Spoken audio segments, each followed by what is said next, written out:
ओम आदित्याय विद्महे मार्तंडाय धीमहि तन्नः सूर्यः प्रचोदयात्। आप सभी का हमारे YouTube चैनल पर हार्दिक स्वागत है। आज ज्येष्ठ मास महात्म्य में आप रसपान करेंगे सांबोपाख्यान में मगों के वर्णन के बारे में। आखिरकार ये मग क्या है? ये पानी पीने वाले मग नहीं है। आपको मग के बारे में इस अध्याय में आगे जानने को मिलेगा। अब क्योंकि ज्येष्ठ मास महात्म्य में भगवान श्री कृष्ण के पुत्र सांब का वर्णन चल रहा है, तो आज इस कथा का प्रारंभ करने से पहले मैं आपको महाभारत काल और भगवान कृष्ण से जुड़ी एक सच्ची घटना की कथा सुनाती हूँ। उसके बाद आप आज का अध्याय सुनिएगा। कथा महाभारत काल से जुड़ी हुई है, तो आइए आपको लेकर चलते हैं कुरुक्षेत्र के मैदान में, जहाँ पर इस समय महाभारत का युद्ध प्रारंभ हो रहा है। इधर से पांडवों की सेना तैयार थी और उधर से कौरवों की सेना युद्ध करने के लिए तत्पर थी। दोनों ही सेनाएं आपस में टकराने के लिए बिल्कुल तैयार थी। तो उस समय युद्ध क्षेत्र के बीचों बीच एक चिड़िया के अंडे पड़े हुए थे। उस चिड़िया ने बिल्कुल अभी अभी वो अंडे दिए थे और उस चिड़िया की आंखों में आंसू थे। वो रो रही थी कि दोनों तरफ से अब सेनाएं आपस में टकराएंगी तो मेरे ये बच्चे तो संसार में आने से पहले ही नष्ट हो जाएंगे। उस चिड़िया ने इस दुख की घड़ी में भगवान से विनती की, हे प्रभु, जिसकी कोई नहीं सुनता उसकी तो आप सुनते हो। उस छोटी सी चिड़िया ने सच्चे मन से भगवान से प्रार्थना की, भगवान को पुकारा कि प्रभु, अब तो केवल आपका ही सहारा है, आप ही कुछ कर सकते हो। और उसी समय कुछ ही क्षण बाद युद्ध प्रारंभ हुआ। दोनों ही सेनाएं बड़े जोर शोर से एक दूसरे से टकरा रही थी। महाभयंकर युद्ध छिड़ गया। बड़े बड़े महारथी इस युद्ध में मारे गए। चारों तरफ जिधर भी देखो सैनिकों के लाशों के ढेर पड़े हुए थे। महाभारत युद्ध के बाद अर्जुन के रथ को लेकर भगवान श्री कृष्ण वापस कुरुक्षेत्र की भूमि से निकलकर जा रहे थे, क्योंकि अब पांडव इस युद्ध को जीत चुके हैं। भगवान अर्जुन के रथ को लेकर जा रहे हैं। भगवान श्री कृष्ण इस समय अर्जुन के सारथी बने हुए हैं। तो नीचे धरती पर एक रथ का घंटा पड़ा हुआ है। भगवान के हाथ में घोड़ों को हाँकने वाला चाबुक है, क्योंकि वो अर्जुन के रथ को हाँक रहे हैं। भगवान ने उस पड़े हुए घंटे पे जोर से चाबुक मारा तो वो घंटा पलट गया। और जैसे ही वो घंटा पलटा तो उसके अंदर से चिड़िया के नन्हे नन्हे, बड़े नन्हे से, बहुत मासूम से बच्चे फुदकते हुए बाहर निकले और उड़कर वहाँ से चले गए। ये देखकर अर्जुन को बड़ा आश्चर्य हुआ और अर्जुन भगवान से कहने लगे, हे केशव, ये मैं क्या देख रहा हूँ? इतना भीषण युद्ध जो ना पहले कभी हुआ, ना ही शायद आगे कभी होगा। और ऐसा भीषण महाभारत युद्ध जिसमें भीष्म पितामह, कर्ण और गुरु द्रोण जैसे योद्धा तक नहीं बचे। बड़े से बड़े शक्तिशाली महारथी इस युद्ध में मारे गए। लेकिन ऐसे भीषण संग्राम में भी इन चिड़िया के बच्चों की रक्षा किसने की होगी? अर्जुन की बात सुनकर भगवान श्री कृष्ण मंद मंद मुस्काने लगे। कहने लगे, अर्जुन, अभी भी नहीं समझे? जिसने इस महासंग्राम में तुम्हारी रक्षा की है, जिनके कारण तुम आज जीवित हो, उन्हीं ने चिड़िया के इन नन्हे नन्हे बच्चों की भी रक्षा की है। भगवान कृष्ण की बात अर्जुन समझ गए।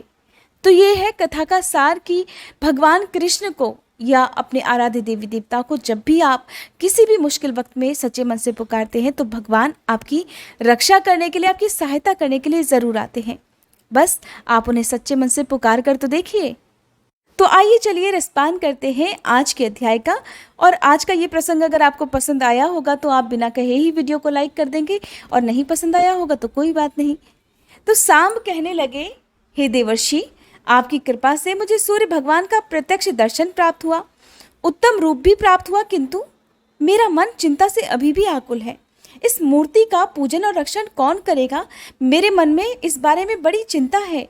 मुनिवर, कृपया आप इसे बताने की कृपा कीजिए। तब देवर्षि नारद कहने लगे, सांब, इस कार्य को कोई भी ब्राह्मण स्वीकार नहीं करेगा, क्योंकि देव पूजा अर्थात देवधन से अपना निर्वाह करने वाले ब्राह्मण देवलक कहे जाते हैं। जो लोग लोभवश देवधन और ब्राह्मण धन को ग्रहण करते हैं, वे घोर नरक में जाते हैं। इसलिए कोई भी ब्राह्मण देवता का पूजक नहीं बनना चाहता। तुम भगवान सूर्य की शरण में जाओ और उन्हीं से पूछो कि कौन उनका विधि विधान से पूजन करेगा, या फिर राजा उग्रसेन के पुरोहित से कहो, संभव है कि वे इस कार्य को स्वीकार कर लें। देवर्षि नारद की इस बात को सुनकर जामवंती पुत्र सांब उग्रसेन के पुरोहित गौरमुख के पास गए और उन्होंने उन्हें सादर प्रणाम करके कहा, महाराज, मैंने सूर्य भगवान का एक विशाल मंदिर बनवाया है और उसमें समस्त परिवार तथा परिच्छदों और पत्नियों सहित उनकी प्रतिमा की स्थापना भी की है और अपने नाम से वहां एक नगर भी बसाया है। आपसे मेरा ये विनम्र निवेदन है कि आप उन्हें ग्रहण कीजिए। गौरमुख कहने लगे, सांब, मैं ब्राह्मण हूं और आप राजा हैं। आपके द्वारा दिए गए इस प्रतिग्रह को लेने पर मेरा ब्राह्मणत्व नष्ट हो जाएगा। दान लेना ब्राह्मण का धर्म है, किंतु देव प्रतिग्रह ब्राह्मण को कभी नहीं लेना चाहिए। आप ये दान किसी मग को दे दीजिए, वही सूर्यदेव की पूजा का अधिकारी है। सांब ने पूछा, महाराज, ये मग कौन है, कहाँ रहते हैं, किसके पुत्र हैं, इनका क्या आचार है, आप कृपा कर इस बारे में बताइए। सांब की बात सुनकर गौरमुख बोले, मग भगवान सूर्य अर्थात अग्नि तथा निक्षुभा के पुत्र हैं। अपने पूर्व जन्म में निक्षुभा महर्षि ऋग्जह की अत्यंत सुंदर पुत्री थी। एक बार उससे अग्नि का उल्लंघन हो गया, जिस कारण भगवान सूर्य उनसे रुष्ट हो गए। बाद में अग्नि रूप भगवान सूर्य के द्वारा निक्षुभा का जो पुत्र हुआ वही मग कहलाया। भगवान सूर्य के वरदान से यही अग्निवंश में उत्पन्न अव्यंग को धारण करने वाले मग सूर्य के परम भक्त हुए और सूर्यदेव की पूजा के लिए नियुक्त हो गए। सूर्य की पूजा करने वाले मग शाक द्वीप में निवास करते हैं। आप भगवान सूर्य के पूजक के रूप में उन्हें प्राप्त करने के लिए शाक द्वीप जाइए। तब सांब ने द्वारका जाकर अपने पिता भगवान श्री कृष्ण को सब समाचार सुनाया। फिर वे उनकी आज्ञा प्राप्त कर गरुड़ पर सवार होकर शीघ्र ही शाक द्वीप पहुंच गए। वहां जाकर उन्होंने अतिशय तेजस्वी महात्मा मगों को सूर्य भगवान की आराधना में संलग्न देखा। सांब ने उन्हें सादर प्रणाम कर उनकी प्रदक्षिणा अर्थात परिक्रमा की और फिर सांब कहने लगे, आप लोग धन्य हैं, आप सभी का दर्शन सबके लिए कल्याणकारी है। आप लोग सदा भगवान सूर्य की आराधना में लगे हुए हैं। मैं भगवान श्री कृष्ण का पुत्र हूँ, मेरा नाम सांब है। मैंने चंद्रभागा नदी के तट पर सूर्य देव की मूर्ति की स्थापना की है। उनकी आज्ञा के अनुसार उनकी विधिवत आराधना के निमित्त शाक द्वीप से जम्बू द्वीप में ले जाने के लिए मैं आपकी सेवा में उपस्थित हुआ हूँ। मेरी सविनय प्रार्थना है कि आप लोग कृपा कर जम्बू द्वीप में पधारिए और भगवान सूर्य की पूजा कीजिए। सांब की बात सुनकर मगों ने कहा, सांब, इस बात की जानकारी भगवान सूर्य ने हमें पहले ही दे दी है। ये बात सुनकर सांब बहुत प्रसन्न हुए और गरुड़ पर उन्हें बिठाकर वहां से मित्रवन यानी कि जो कि मुल्तान में है वहां ले आए। सूर्य भगवान मगों को वहां उपस्थित देखकर बहुत प्रसन्न हुए और सांब से बोले, सांब, अब तुम चिंता छोड़ दो, ये मग अब मेरी विधिवत पूजा संपन्न अवश्य करेंगे। इस प्रकार सांब ने शाक द्वीप से अव्यंग धारण करने वाले मगों को लाकर धन धान्य से परिपूर्ण इस सांबपुर को उन्हें समर्पित कर दिया। वे सभी भगवान सूर्य की सेवा में तत्पर हो गए और सांब भी सूर्यदेव और मगों को प्रणाम कर आनंद चित्त से द्वारका को लौट आए। उसके बाद एक बार सांब ने महर्षि व्यास जी से मगों द्वारा धारण किए जाने वाले अव्यंग के विषय में जिज्ञासा प्रकट की। सांब की जिज्ञासा को शांत करते हुए व्यास जी कहने लगे, सांब, मैं तुम्हें अव्यंग के विषय में बताता हूँ, उसे भी सुनो। देवता, ऋषि, नाग, गंधर्व, अप्सरा, यक्ष और राक्षस ऋतु क्रम से भगवान सूर्य के रथ के साथ रहते हैं। ये रथ वासुकी नाम के नाग से बंधा रहता है। किसी समय वासुकी नाग का कंचुक अर्थात केंचुल उतरकर गिर पड़ा। नागराज वसुकी के शरीर से उत्पन्न उस केंचुल को भगवान सूर्य ने स्वर्ण और रत्नों से अलंकृत कर अपने मध्य भाग में धारण कर लिया। इसलिए भगवान सूर्य के भक्त अपने देव की प्रसन्नता के लिए अव्यंग धारण करते हैं। उसके धारण करने से भोजक पवित्र हो जाते हैं और उस पर भगवान सूर्य का अनुग्रह भी होता है। इस अव्यंग को सर्प के केचुल की तरह मध्य में पोला अर्थात खाली रखना चाहिए। ये एक ही रंग का होना चाहिए। कपास के सूत से बना अव्यंग 200 अंगुल का उत्तम, 120 का मध्यम और 108 अंगुल का कनिष्ठ होता है, अतः इससे छोटा नहीं होना चाहिए। यज्ञोपवीत की तरह 8वें वर्ष में अव्यंग धारण करना चाहिए। भोजकों के लिए यही मुख्य संस्कार है। इसके धारण करने से वे सभी क्रियाओं के अधिकारी हो जाते हैं। ये अव्यंग सर्वदेवमय, सर्ववेदमय, लोकमय और सर्वभूतमय है।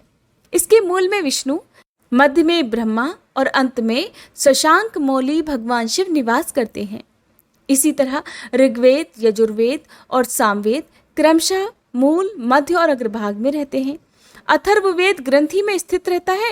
पृथ्वी, जल, तेज, वायु, आकाश और भूलोक, भुवरलोक तथा स्वरलोक आदि 7 लोक अव्यंग में निवास करते हैं।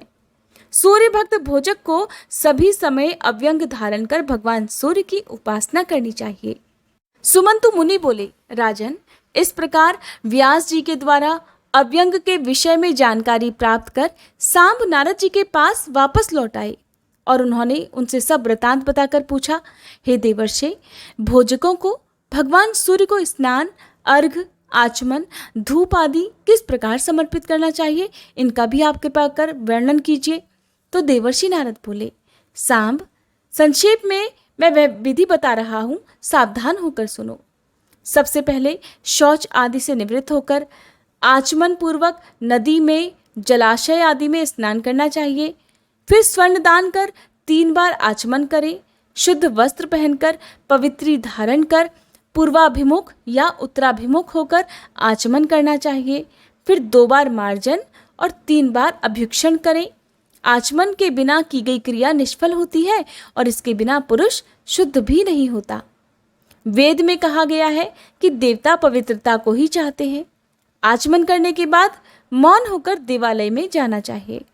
आसन पर बैठकर प्राणायाम कर सिर को कपड़े से ढककर रखना चाहिए और विविध अर्घ्य पात्र को हाथ में उठाकर भगवान सूर्य का आह्वान करना चाहिए तथा दोनों जानुओं पर बैठकर भगवान सूर्य का अपने हृदय में ध्यान करते हुए इस मंत्र से अर्घ्य प्रदान करना चाहिए। एहि सूर्य सहस्त्रांशो तेजो राशे जगतपते अनुकंपा ही मे कृत्वा ग्रहणार्घ्यम दिवाकर। इस प्रकार अर्घ देने के साथ ही तीनों काल स्नान कर जो भगवान सूर्य की आराधना करता है और धूप देता है, वह अश्वमेध यज्ञ का फल प्राप्त कर लेता है और उसे धन, पुत्र तथा आरोग्य की भी प्राप्ति हो जाती है और अंत में वह भगवान सूर्य में लीन हो जाता है। उत्तम पुष्पों के ना मिलने पर पत्तों से भी पूजन कर सकते हैं। धूप ही दें या भक्तिपूर्वक जल ही सूर्यदेव को अर्पित कर सकते हैं। अगर ऐसा भी ना हो सके तो केवल प्रणाम भी कर सकते हैं। प्रणाम करने में भी असमर्थ हो तो फिर मानसिक पूजा कर सकते हैं। ये विधि द्रव्य के अभाव में करनी चाहिए। द्रव्य रहने पर अर्थात पूजन सामग्री रहने पर विधि पूर्वक सभी सामग्रियों से पूजन करना चाहिए। भक्ति पूर्वक सूर्य भगवान की पूजा देखने वालों को भी अश्वमेध यज्ञ का फल प्राप्त होता है और सूर्यलोक की प्राप्ति भी होती है। धूप दान के समय सूर्य देव का दर्शन करने पर उत्तम गति प्राप्त होती है। आज का अध्याय समाप्त हुआ। इसके आगे का वृत्तांत आप अगले अध्याय में सुनिएगा। हमारे चैनल पर अब ज्वाइन बटन भी खुल चुका है। अगर आप ज्वाइन बटन के बारे में जानते हैं तो आपकी श्रद्धा है, आपकी इच्छा है, आप चाहें तो हमारे चैनल के ज्वाइन बटन को भी ज्वाइन कर सकते हैं। अपनी सामर्थ्य के अनुसार, अपनी श्रद्धा के अनुसार अगर आपका मन हो तो आप कुछ ना कुछ सहयोग हमें कर सकते हैं। उम्मीद करती हूँ आज की ये वीडियो आपको पसंद आई होगी।